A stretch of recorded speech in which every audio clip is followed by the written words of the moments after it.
बहुत कुआर हिंदुस्तानी क्रिकेटर सचिन तेंदुलकर धोनी से के बेटा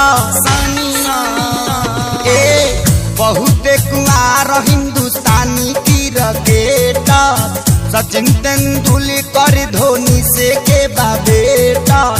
पठान सलमान संगे कैली बेमानी पठान सलमान संगे कैली बेमानी नथिया वाली सानिया दुल्हा खोजली पाकिस्तानी टेनिस वाली सानिया दुल्हा खोजली पाकिस्तानी।